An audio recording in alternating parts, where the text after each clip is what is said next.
Hello viewers, in this video I want to talk to you about database mail.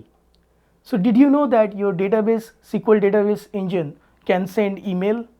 Well, I did not know that. So using your database server engine you can send emails. And also in the Azure SQL managed instance can send the email as well. So while selecting Azure SQL, make sure if you need a mail facility, use the managed instance rather than Azure SQL singleton database, right? So let's talk what you can send in the email. So when you are using the Azure SQL managed instance, you have couple of databases.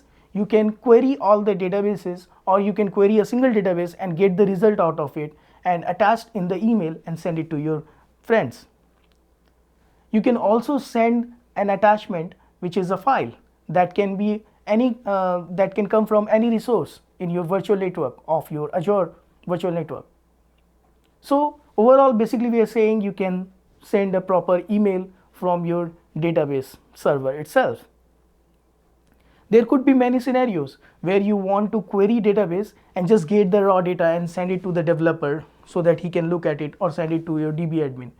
So therefore at that time it doesn't make sense to write that query in your C# and get it and write a C# code to send an email, right? Where you already have an email, let's say, out of the box. So I would at that time use this mail server to send the email, database mail facility. Well, it is an enterprise feature, so make sure you check it out. So why you should use the Dbmail facility? Why you should not do from the C# or .NET, right? So there are a couple of benefits. So let me talk to you about the benefits. The first benefit that I have wrote here, there are reliability, you get security, and you are also getting the scalability and supportability. So these are the major 4 benefits you are getting, right? So the first benefit that you are getting is the reliability. So you should notice that what happens whenever you are sending an email, there is a mail server that is responsible to send the email to your recipients, correct? So that mail server, you can add couple of them, you can add multiple mail servers, and then what happens, those mail servers can basically increase your reliability. One mail server will die, then another mail server will pick up from there. So that gives you the reliability part of it. So next one is security. So how it is secure? So you know that when you go into the MSDB database, all users cannot go and change the configuration, right? They have to use a proper role in order to change the configuration. So what role they can use? They can use Dbmail user role. If you assign that role to a particular user, that user can only go and change the configuration. So that is the benefit, that is the security part of it. So next is the scalability. So you can notice here, scalability is a very important thing when you think about the cloud. So you must utilize that facility. In the cloud, you get the scalability out of the box. Each and every resources, most of the resources, they are auto scalable. So here also the scalability comes. So each mail profile that you create inside the database mail, so what happens inside the database, each mail profile that you create, that mail profile has couple of failover accounts. So suppose one account failed, another account will kick off automatically, right? So that is how it is auto scalable. So next one is the supportability. So when you are a developer, you will ask the question, where is the logs, right? Where is the log for this issue? Where is the log for this successful issue? So what happens is, this comes out of the box. So inside your MSDB database, whenever you send an email, that email copy is stored, and with the attachment also, you will get entire file, images, everything is stored in your MSDB database.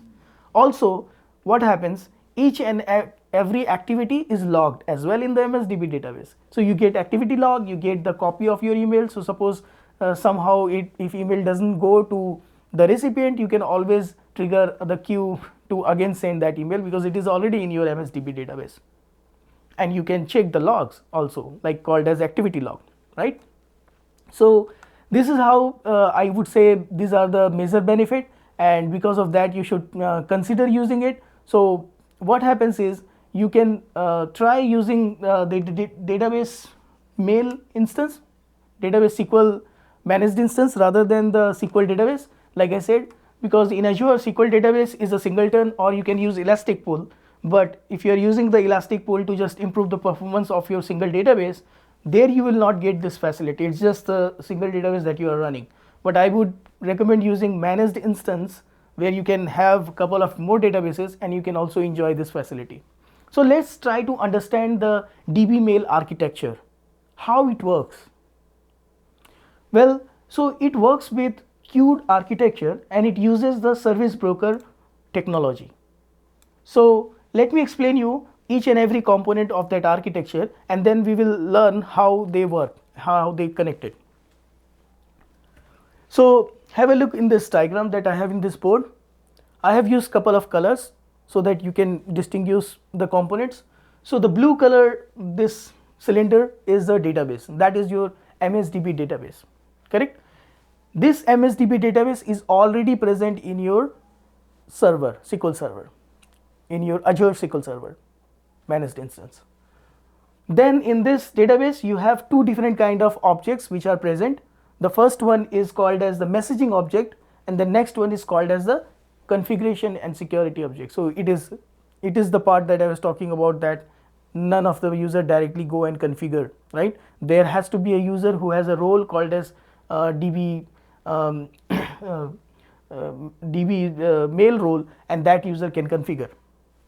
So next one we have a queue. So there is one queue called as mail queue, and there is another queue called as status queue. And then you see there is outside this is the black box, which is the boundary of your server, SQL server. Outside SQL server engine there is another component called as database mail processor. So this is an external process which is basically a database mail exe. It's a exe which is running always. So this is that processor, outside process. And then you have a SMTP mail server. SMTP mail server is simple messaging transfer protocol server, which is responsible to send the mails to the recipients. So you can notice here it is sending the email to your recipients. So with this you understood what are the components of your mail, database mail architecture. So now let's try to understand how they work, right? So you know the components, now let's see how they are connected. So there is a user here, you can notice this is the user. This user can call the store procedure called as db send mail. db underscore send underscore mail is the store procedure that it is already inbuilt in the MSDB database. So your user has to just execute that.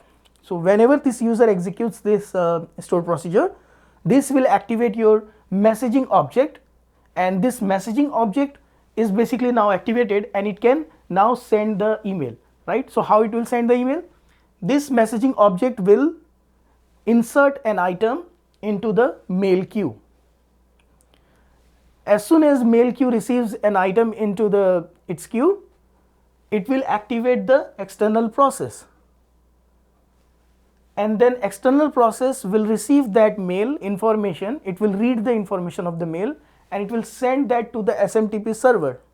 SMTP mail server will receive that mail and it will further send it to the recipients. So this is how your mail flows.